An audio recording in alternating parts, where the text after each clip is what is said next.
The A140E electronically controlled transaxle consists of the components that are laid out as you see here.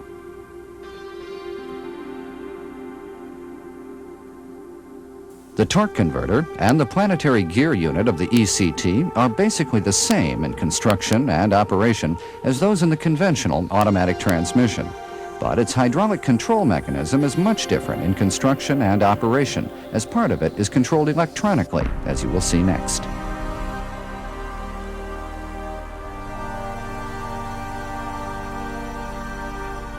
In conventional automatic transmissions, gear shifting is accomplished by the creation of a difference between two pressures from different valves. One pressure is generated by the throttle valve in accordance with the engine load, while the other is generated by the governor valve in accordance with the vehicle speed.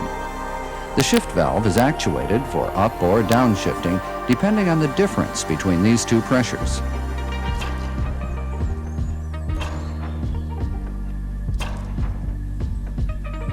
In the ECT, however, any change in the engine load is detected not as a change in hydraulic pressure, but as a change in the electrical signal from the throttle position sensor. The vehicle speed, too, is detected not as a change in hydraulic pressure, but as a change in the electrical signal from the vehicle speed sensor, which changes in accordance with the vehicle speed.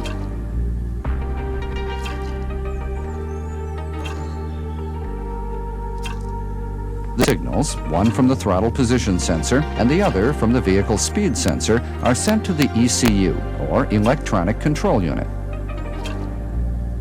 The ECU has several memories that contain various shift and lockup patterns. When it receives signals from the sensors, it compares them against the contents of these memories and determines the shift and lockup timing accordingly. Then the ECU sends its signal to a solenoid valve which is located inside the hydraulic control unit. When the solenoid valve is off, hydraulic pressure acts on one end of the shift valve and also on the solenoid valve. When the solenoid valve is turned on by a signal from the ECU, it releases this pressure, causing the shift valve to move.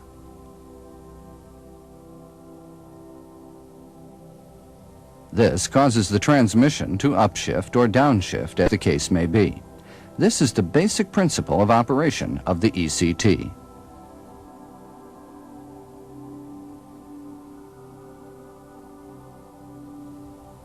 Now we will talk about each of the components that are used with the ECT and see how they function.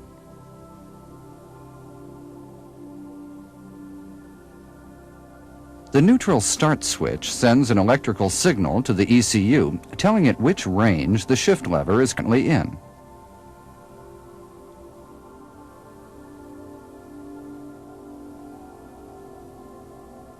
The pattern select switch sends an electrical signal to the ECU telling it whether the normal mode or the power mode has been chosen by the driver.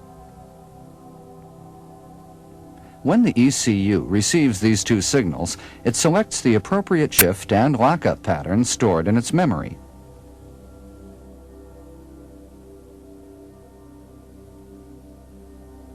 As we explained earlier, the throttle position sensor and the speed sensor both send signals by which the ECU determines the optimal timing for the gear shift and lockup.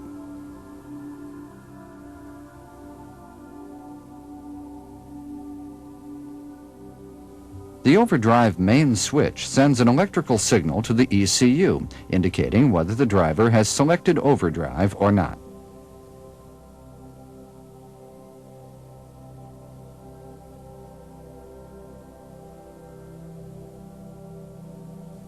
The brake light switch sends a signal to the ECU, indicating whether the brake pedal has been depressed by the driver. This signal helps the ECU judge whether lockup should be canceled.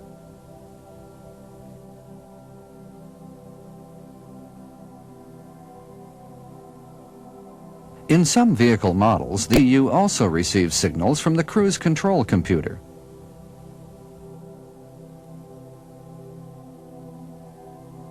And from the water temperature sensor.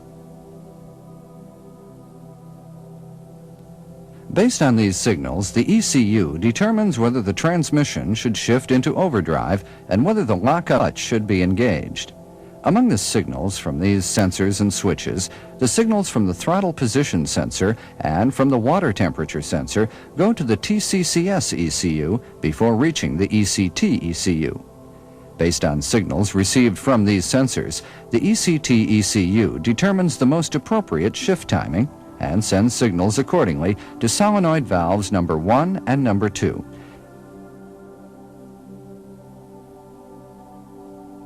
It also decides the most appropriate lock-up on and off timing and sends a signal accordingly to solenoid valve number 3.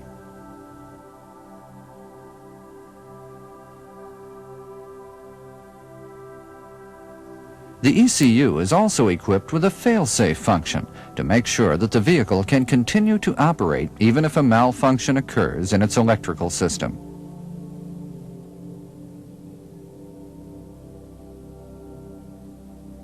And it also has a self-diagnostic function that informs the driver of the malfunction.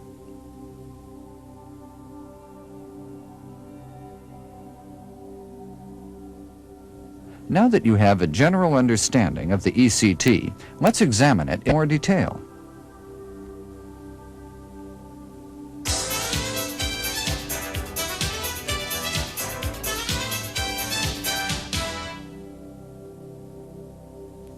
First, we will take a close look at the linear throttle position sensor.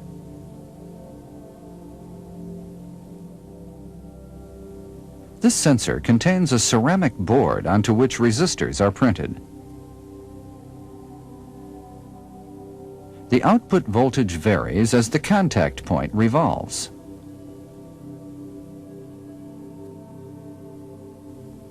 The throttle position sensor is fitted to the throttle body itself.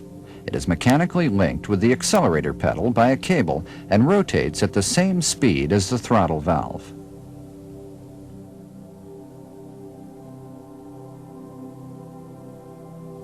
Information about the throttle opening angle is sent as a voltage signal ranging from 0 to 5 volts.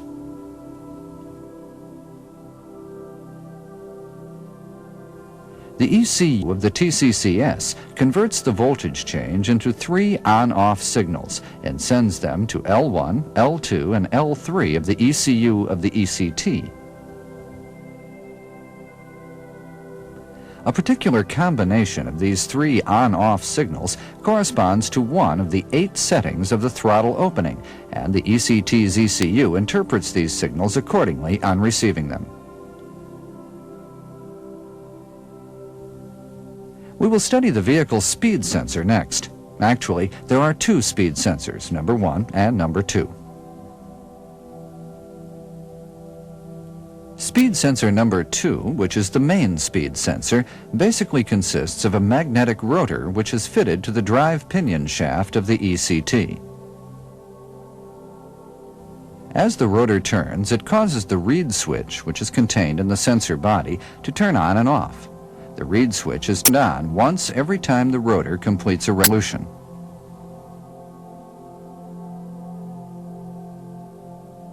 Let's examine speed sensor number 1 next. Speed sensor number 1 is contained in the speedometer and acts as a backup for speed sensor number 2. This sensor also consists of a reed switch, which is turned on 4 times each time the speedometer cable makes one turn.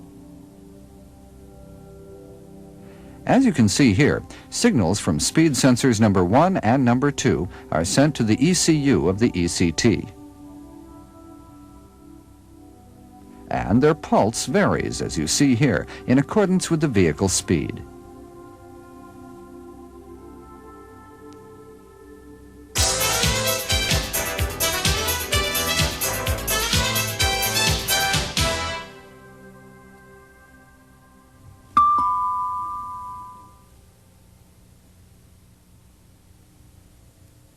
The hydraulic control unit of ECT contains 2 solenoid valves, number 1 and number 2.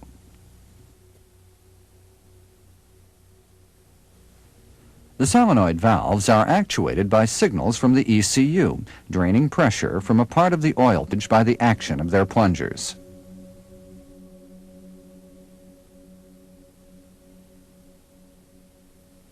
The appropriate gear is selected in accordance with the combination of the on and off positions of the valves.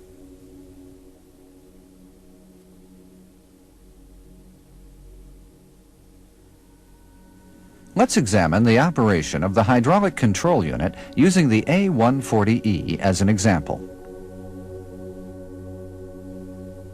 Hydraulic pressure generated in the oil pump is directed to the upper portion of the 2-3 shift valve, and solenoid valve number 1 is located in the middle of the oil passage. These oil passages are also connected to the upper portion of the 1-2 and 3-4 shift valves. And solenoid valve number 2 is located in the middle of the oil passage. In addition, line pressure is also directed to these shift valves to activate the brakes and clutches.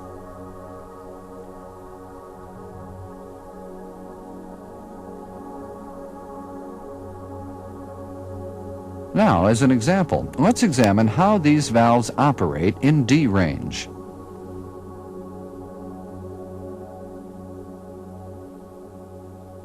When the engine is running, hydraulic pressure is applied to clutch CO.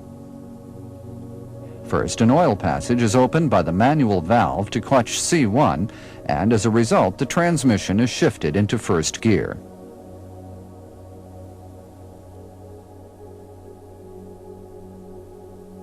At this time, the number 1 solenoid valve is turned on, and the number 2 solenoid valve is turned off. As the vehicle's speed increases, the ECU sends a signal to turn the number 2 solenoid valve on, in addition to the number 1 solenoid valve, which is already turned on.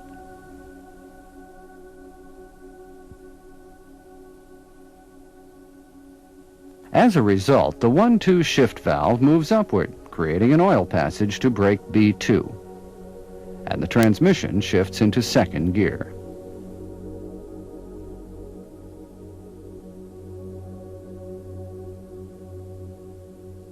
As the vehicle's speed increases further, the number 1 solenoid valve goes off.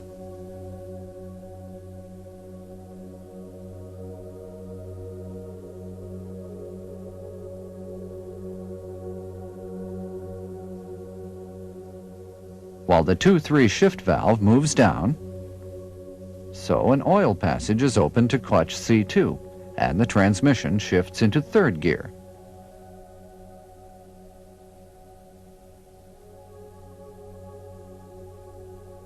As the vehicle continues to increase its speed, the number 2 solenoid valve goes off in addition to the number 1 solenoid valve, which is already off.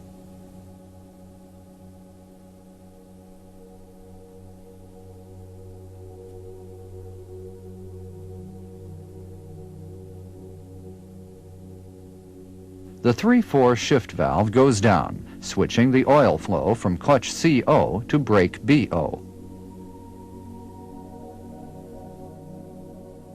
The transmission is now set in overdrive. We have just studied the relation between the operations of the 2 solenoid valves and gear shifting.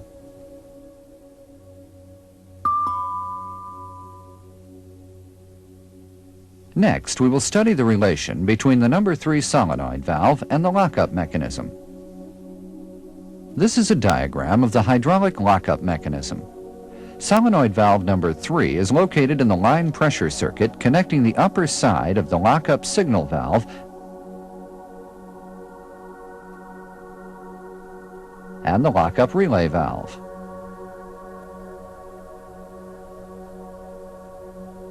Solenoid valve number 3 is normally kept off until lockup becomes necessary, so the fluid to the torque converter is made to flow between the front cover and lockup clutch by the lockup relay valve.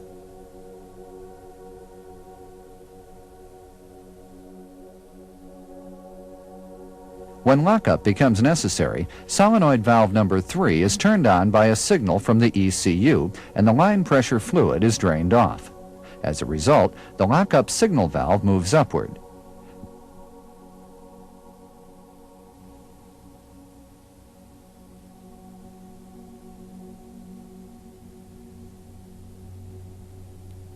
Next, the lockup relay valve moves up, swinging the converter pressure oil passage. And the lockup clutch is engaged.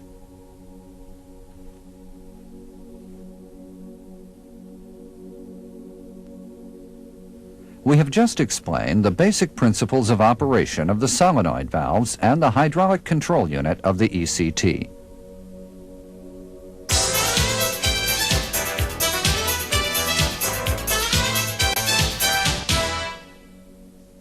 The ECU of the ECT also has a fail-safe function, which ensures that the vehicle continues to run even if its electrical system malfunctions. If the number 2 speed sensor malfunctions, the ECU controls the shift point according to signals from the number 1 speed sensor. If both the number 1 and number 2 speed sensors should happen to go out of order, the ECU judges that the vehicle speed is 0 and sends a signal to solenoid valves, causing the transmission to shift into first gear and preventing upshifting. If electrical trouble occurs in both the number 1 and number 2 solenoid valves at the same time, the ECU controls them so that the transmission shifts to first gear if it's running in L range,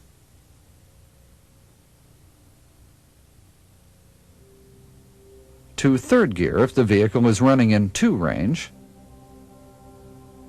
and to overdrive if the vehicle is running in D range.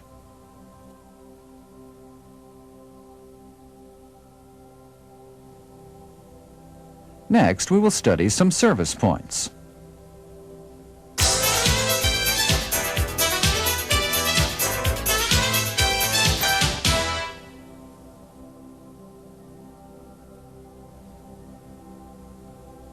This is an illustration of the self-diagnostic function that is indicating that there is trouble in the vehicle's electrical system.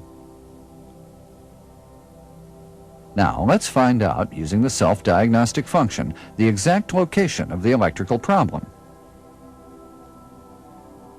First, we must be sure we have a service wire.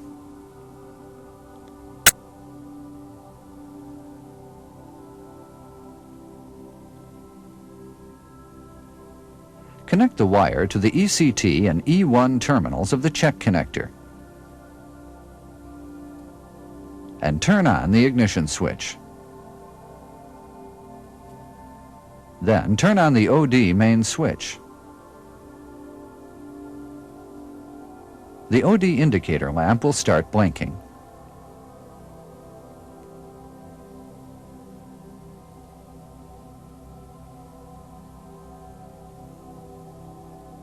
This represents trouble code 63. This code tells us there's trouble in the number 2 solenoid valve, for example, an open in the wiring of the solenoid valve, or a bad connection in the wire harness.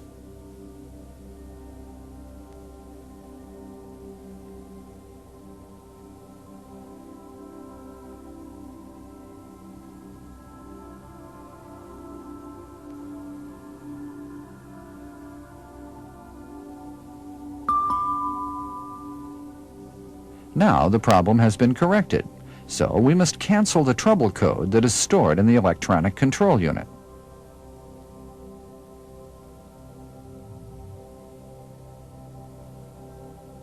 To cancel a trouble code, first turn the ignition switch off and remove the fuse labeled radio number 1, which is between the ECU and the power source. Wait for at least 10 seconds, then put it back in.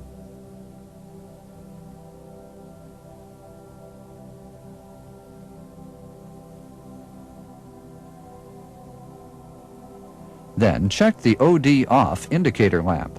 If the trouble code has been canceled correctly, the OD off indicator will blink 4 times per second, as we see here.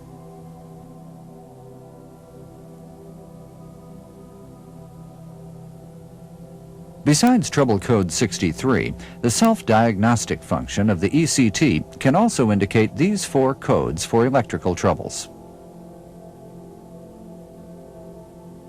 Sometimes, even after we have discovered a problem by using the self-diagnostic function and corrected it according to the trouble code, we find that the problem is still present. This is because the problem has more than one cause. When this occurs, we must check to see if there is another problem in the electrical system which is not indicated by a trouble code.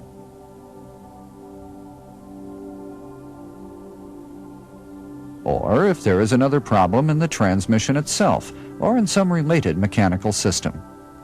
Let's see what to do in a situation like this.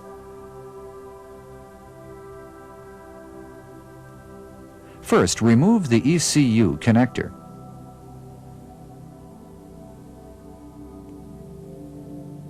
And test drive the vehicle, shifting through the gears manually. If the vehicle runs normally, as when the fail-safe function is activated, we can conclude that the trouble is electrical rather than mechanical in nature. The next thing to do is to inspect electrical systems that are not represented by trouble codes. To do so, we will need a circuit tester set in the 10-volt DC range. Then, we connect the positive probe of the tester to the ECT terminal of the check connector and the negative probe to E1. Now we can begin inspection. First, check the throttle position sensor itself. Turn the ignition switch on and slowly depress the accelerator pedal. The throttle position sensor is functioning normally if the voltage increases from 0 volts in increments 1 volt at a time up to 8 volts.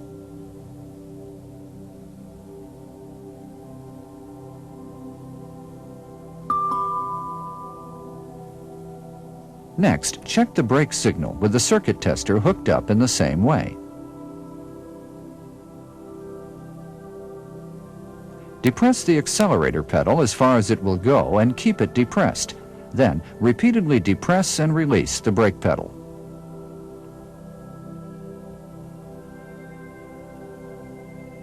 The brake signal circuitry is normal if the circuit tester indicates 0 volts when the brake pedal is depressed and 8 volts when it is released.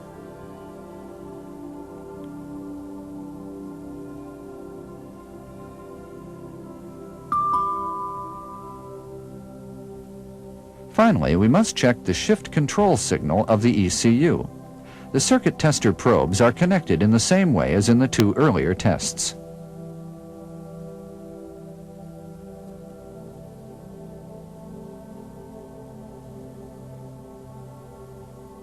This test is performed by actually driving the vehicle.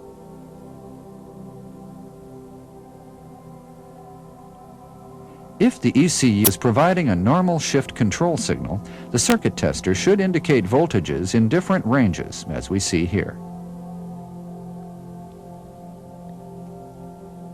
These are the values that you would see on the circuit tester if you actually drove the vehicle with the throttle open more than 50%.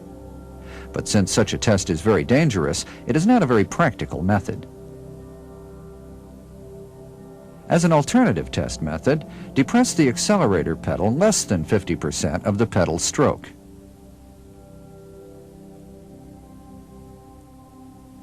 If the circuit tester shows these voltage values, we can conclude that the ECU is providing a normal shift control signal.